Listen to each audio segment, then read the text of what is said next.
Hello ladies and gents, welcome to this video, and in this video we will be talking about the Sony A7 III and how I think the Sony A7 III is the perfect hybrid camera right now on the market, even in 2020, and this camera was released in 2018.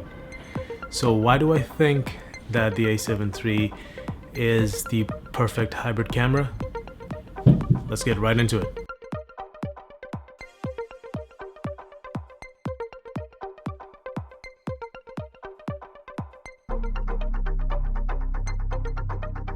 So the first point, it is a full frame 4K camera without any crop. It doesn't overheat, and the image coming out of it is pretty awesome. I like the image quality of the Sony cameras. It shoots in 6K and downsamples it to 4K, which gives a lot of image details. It has image stabilization. It has a steady shot, so in-body image stabilization. So you can do a lot of handheld shooting with this camera without making your image shaky. And I like to do a lot of handheld shooting, and I think this is a pretty awesome camera for the price when it comes to the image stabilization and the 4K features. And also the photo feature. This is a 24 megapixel full frame sensor. So if you want to take pictures and you want to blow it up and you want to print them out, this megapixels is pretty good, 24 megapixels compared to the R6, the 20 megapixels of the Canon R6. Body of the A7 III is my personal preference, the size and the weight, the way it feels in the hand. I think the R6 is a little too bulky for me. The A7 III fits perfectly for handheld shooting for longer periods of time. So I think the size here is a plus. I know a lot of people don't like the size, they prefer bigger cameras, but I think the A7 III is a pretty good camera. Another point that I can emphasize on is the overheating. With the Canon R6 and the R5 overheating, and me doing videos like this, like talking head and B-roll stuff for prolonged periods and continuous shooting in 4K, A7 III doesn't overheat, and this is a perfect camera for wedding, for events capture, for B-roll, for narrative style shooting. Especially for my style of shooting, this is a good camera without overheating, and I don't have to worry about it. This can shoot up to 4K 30 frames per second. Unfortunately, it doesn't do 4K 60 frames per second, but this one was released in 2018, so at that time 4K 60 was not even a thing, or it was not of a mainstream kind of thing, which compared to what it is in 2020. So I think for travel, for run and gun, A7 III is a good camera that suits me and my needs. The thing that might make it not a perfect hybrid camera for a lot of people will be the lack of a flip out screen like the R6 or the R5 or the USR. Sony only started to offer it with the A7S III, and this one does not have a flip out screen. So there's a hack for the A7 III's lack of flip out screen. Not a hack, but it's a portable screen that I've got. It's my cell phone.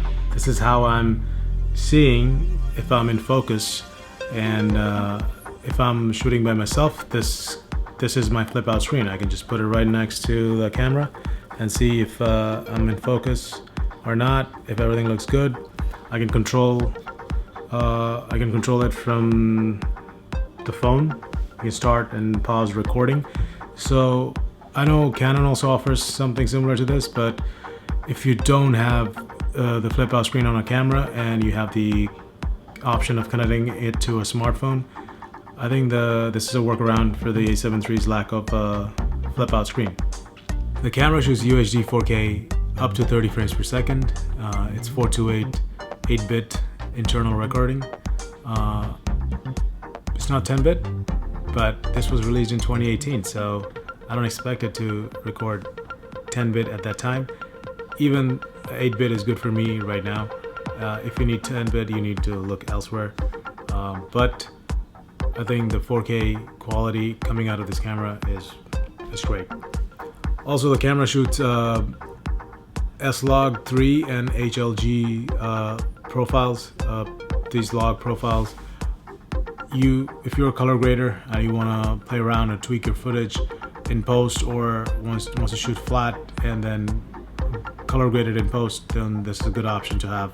Alright, so one downfall or one disadvantage that a lot of people might point out will be the color science right out of the box. I think Sony struggles a little bit.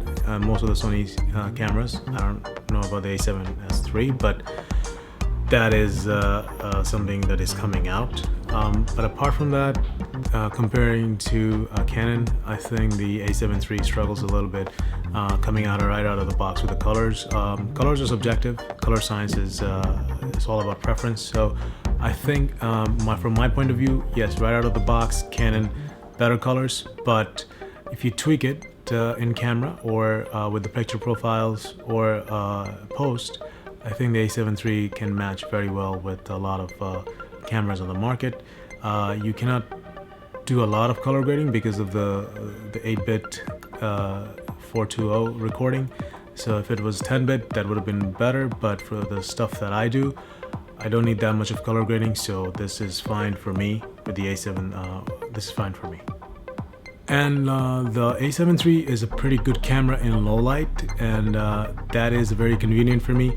Let's say sometimes I want to shoot some stuff B-roll, but I don't want to light the whole scene up, or I want to have a certain kind of a dark look, a certain kind of one lamp look with the whole scene. I want to lit the scene differently, let's say. For that, I cannot shoot it with my GH4 or GH5 or the R6.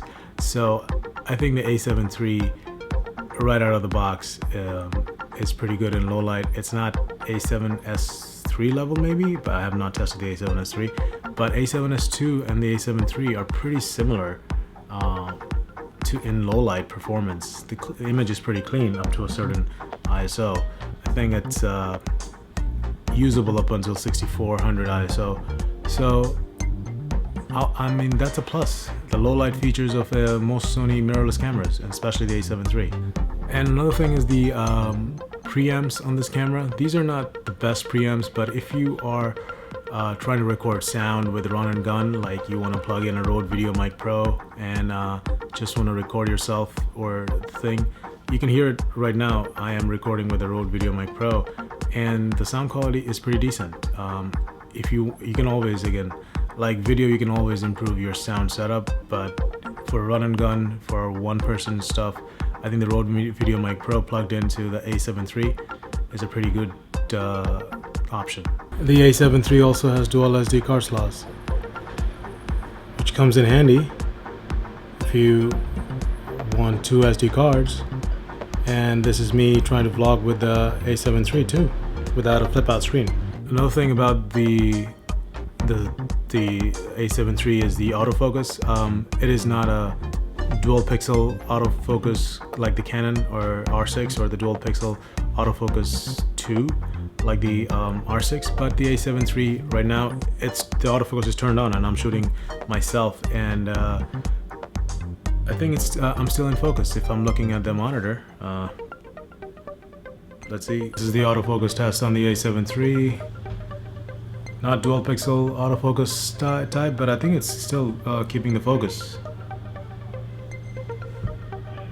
I mean, I don't use autofocus unless I'm shooting myself, like a talking head video like this. I usually use manual focus. That's what I do when I'm behind the camera. So I think this autofocus is doable for me, and I think that's one of the reasons that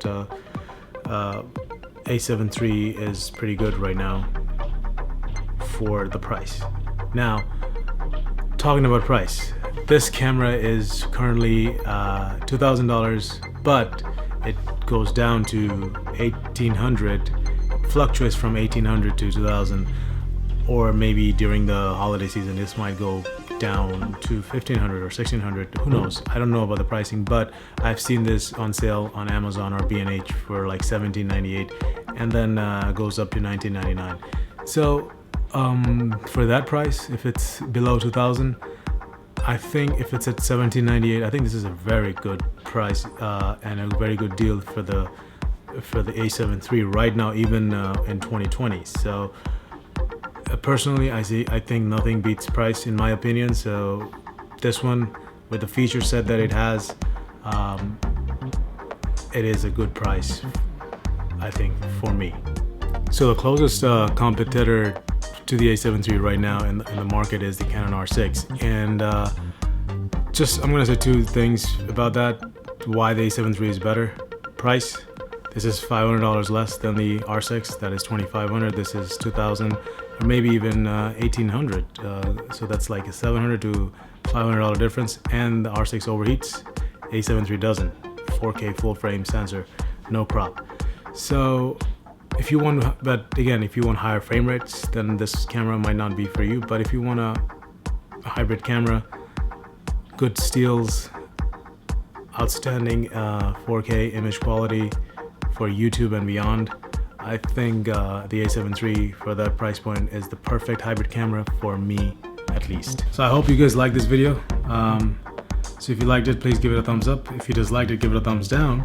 But do not forget to subscribe to the channel, and please leave your comments down below. Until next time, this is Kazi. I'm signing out. Stay safe. Take care.